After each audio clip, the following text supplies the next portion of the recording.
시청자 여러분 안녕하십니까? 주말 교계 뉴스 조혜진입니다. 이번 주 기독교계에는 어떤 일이 있었는지 정리했습니다. 북한 선교의 대부로 불리던 캐나다 큰빛교회 임현수 목사가 북한에 억류된 지 31개월 만에 병 보석으로 풀려났습니다. 그동안 임 목사의 석방을 위해 연합기도회를 주관해온 교계 관계자들은 환영의 입장을 밝혔습니다. 독도가 우리나라 영토임을 보여주는 서양의 고지도가 공개돼 관심을 모으고 있습니다. 정성구 전 총신대 총장이 16세기에서 19세기 사이에 제작된 이 지도들을 수집해 공개했습니다. 26년 전 일본군 위안부 만행을 처음 알린 고 김학순 할머니를 기억하는 세계 일본군 위안부 기리미를 앞두고 대규모 수요 시위가 열렸습니다. 기독교 대한감리회가 비정규직 해고 노동자들을 초청해 고충을 듣고 격려했습니다.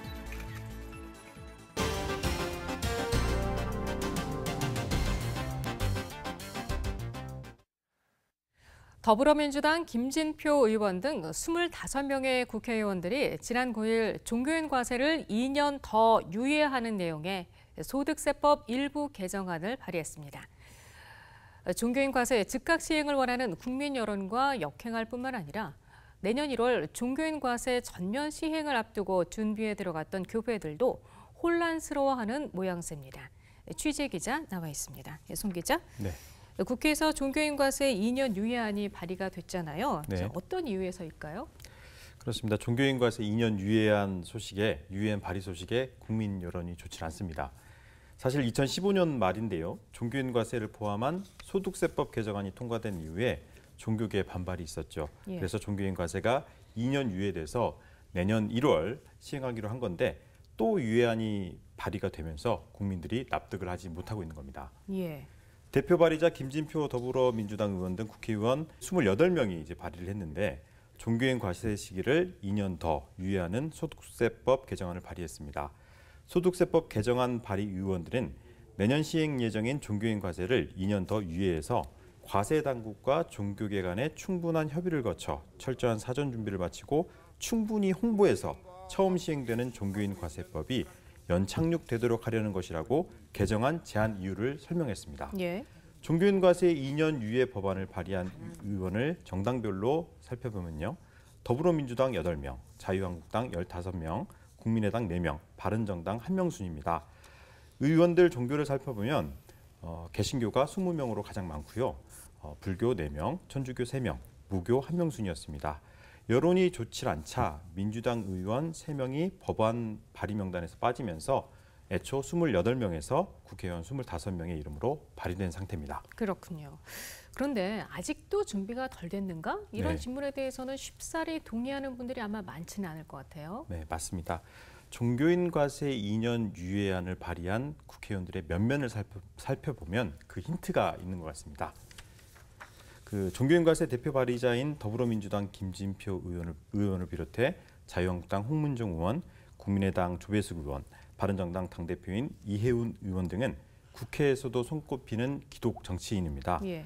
이분들이 종교인 과세 시행에 따른 우려의 목소리를 수용한 게 아닌가 하는 생각인데요. 아하, 예. 예, 특히 일부 교계 인사들은 종교인 과세에 대해 원칙적으로는 찬성하지만 자칫 세무조사 등 종교 탄압의 도구로 악용될 수 있다는 우려의 목소리를 제기하기도 했습니다. 국회의원들이 이 목소리에 경청을 했을 가능성이 좀 높고요.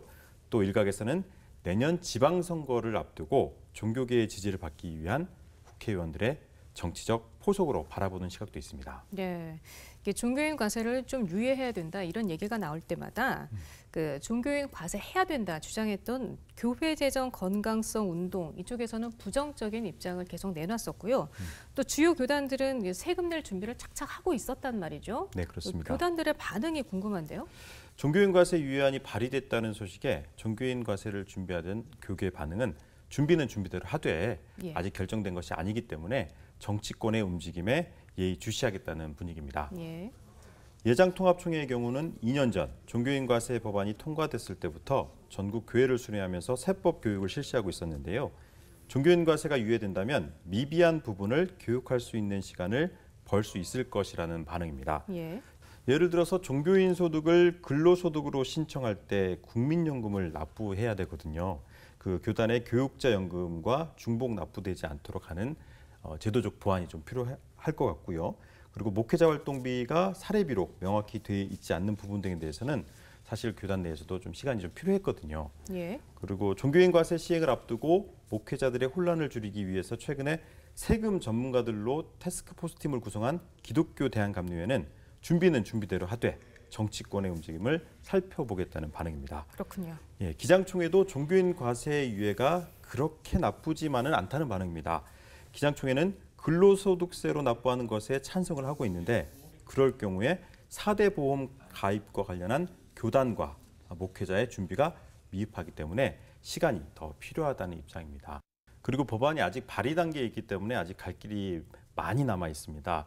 상임위원회에서 심사를 거쳐야 되고요. 또 이제 법제사법위원회에서 심사를 거친 뒤 국회 본회의에 표결 과정까지 거쳐야 합니다. 그렇기 때문에 각 교단에서는 종교인 과세 시행을 준비는 준비대로 하고 예. 정치권의 움직임에 면밀히 대응할 필요가 있어 보입니다. 예, 송주열 기자 잘 들었습니다.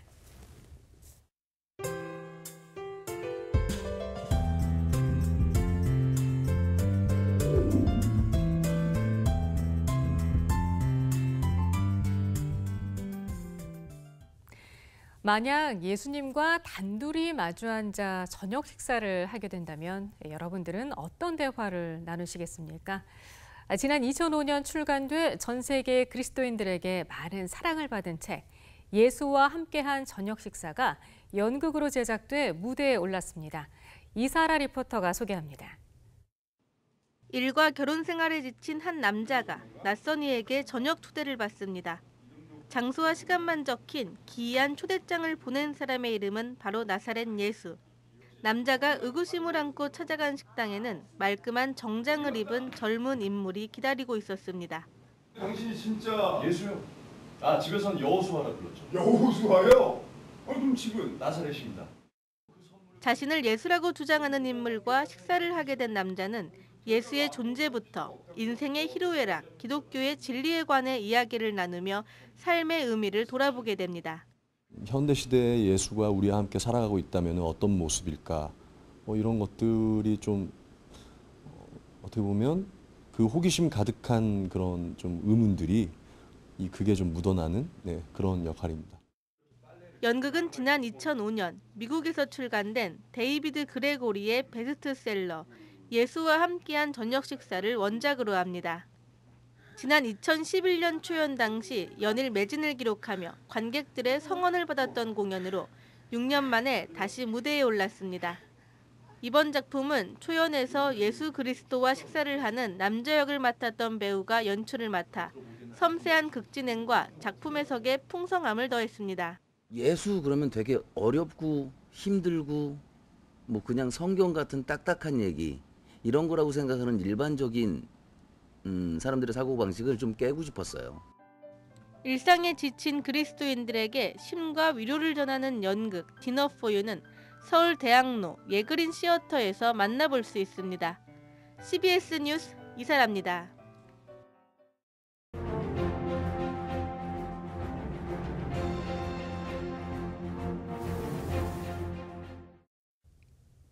대구의 한 교회에서 예배 후 특정 정당 입당원서를 돌려 논란이 일고 있습니다. 지난 주일 지역 교계를 대표하는 한 대형교회 청년예배 시간에 벌어진 일입니다.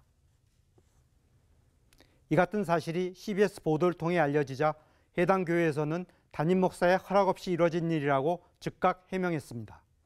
입당원서를 돌린 당사자도 교회에 사과문을 보냈습니다.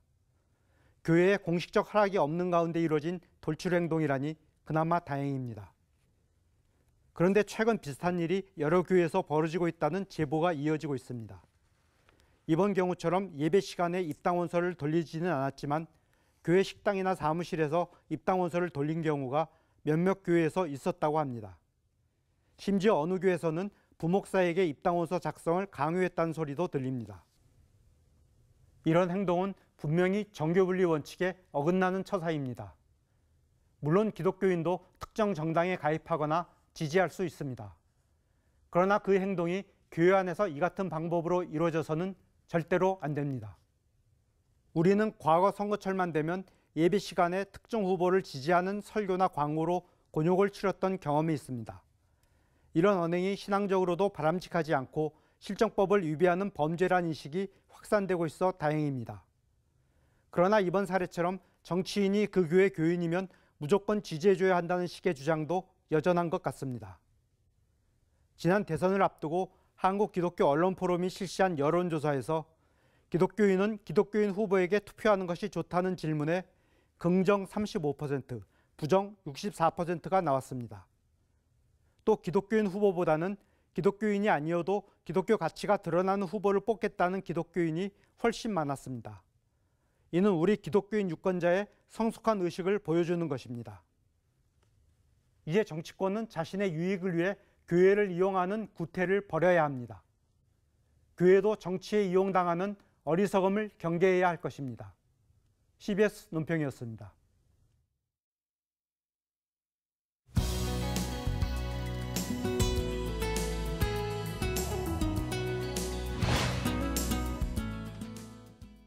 올해는 윤동주 시인이 태어난 지 100주년이 되는 해입니다. 크리스천 저항 시인 윤동주 시인을 기념하는 다양한 행사가 열리는데요. 광복절을 앞두고 윤동주 시인을 돌아보는 시간을 갖겠습니다. 윤동주 시인이 다녔던 일본의 리쿄대학 교목을 지낸 분입니다. 리쿄대학 한국사무소장이자 윤동주 추모회 위원인 대한성공회 유시경 신부 모셨습니다. 신부님 어서 오십시오. 네, 안녕하십니까. 네, 윤동주 시인이 일본 리쿄대학을 다녀셨죠? 네네. 네, 신부님도 그 대학에서 교목으로 활동하셨는데요. 그러면서 윤동주 시인에 대해서 관심을 갖게 되신 걸까요? 네, 그렇습니다. 윤동주 시인은 아시다시피 연희전문을 졸업했고요. 지금 연세대학교 전신이죠. 아마 더 큰 공부를 원했던 것 같습니다. 아하. 그래서 1942년 3월에 일본의 리쿄대학으로 유학을 가게 되죠. 제가 리쿄대학에 부임한 것이 2000년 12월인데요. 딱 10년 동안 일을 했습니다. 부임 초에 사실은 누구나 다 한국에서 널리 알려져 있듯이 누구나 다 알겠거니 생각을 했는데 윤동주 시인에 대해서 일본도 잘 알 것이다 생각을 하셨어요? 뭐 당연히 그럴 것이다 상식적으로 생각을 했는데 의외로 다들 모르시더라고요. 아하. 심지어는 문학부 교수님들조차도 윤동주 하니까 갸우뚱하시고 그래요? 그래서 윤동주에 대해서 아느냐를 일본 사람들에게 묻는 것으로부터 인연이 시작이 됐고요. 아하. 그러다가 일본에서 윤동주 시인을 기념하는 몇몇 분들을 만나게 됐습니다. 그것이 아주 큰 인연이 됐죠. 그러면서 이제 관심을 갖게 되셨고요? 그렇습니다. 그분들을 통해서 저도 관심을 새롭게 가지게 됐고 따지고 보면 저도 뭐 여러분들처럼 중학교 시절, 고등학교 시절 교과서에서 만난 윤동주 이상은 모르던 사람인데 일본에서 윤동주를 사랑하는 사람들을 통해서 사실 윤동주를 다시 만나게 된 것이죠. 아, 그렇군요. 윤동주 시인이 저항의 시인이다, 크리스천 시인이다로 잘 알려져 있는데요. 근데 우리가 그를 기억해야 되는 이유는 어디 있다고 보세요?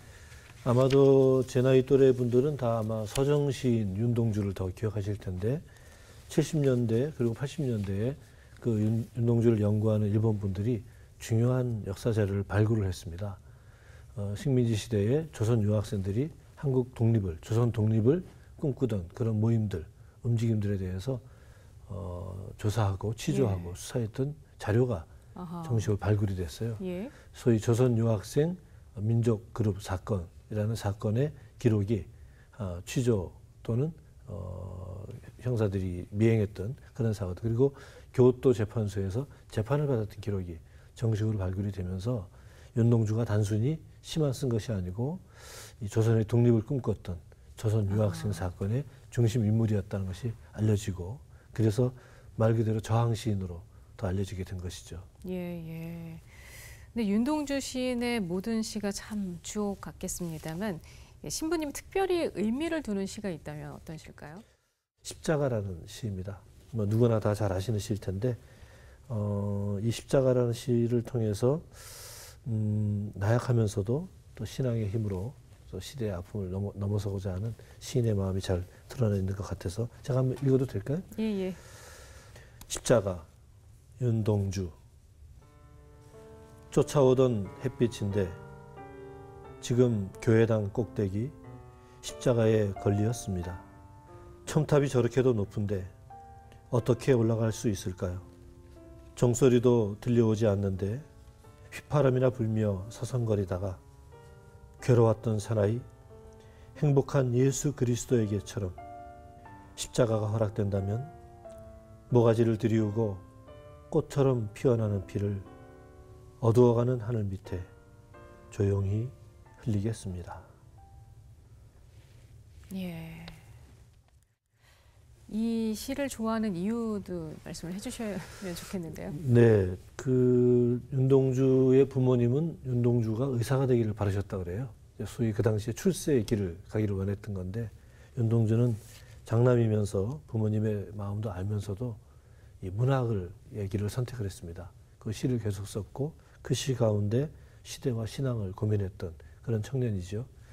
저는 이 십자가 시를 통해서 저 자신에게 먼저 그 세상의 영예와 권세보다는 어떤 신앙의 길을 찾으라는 메시지를 듣고요. 예. 또 지금 우리 한국 교회에게도 아하. 같은 메시지를 시인이 우리에게 말하고 있다고 그렇게 느낍니다. 그렇군요. 예, 예. 다시 한번 돌아봐야 될 시가 아닌가 생각이 듭니다.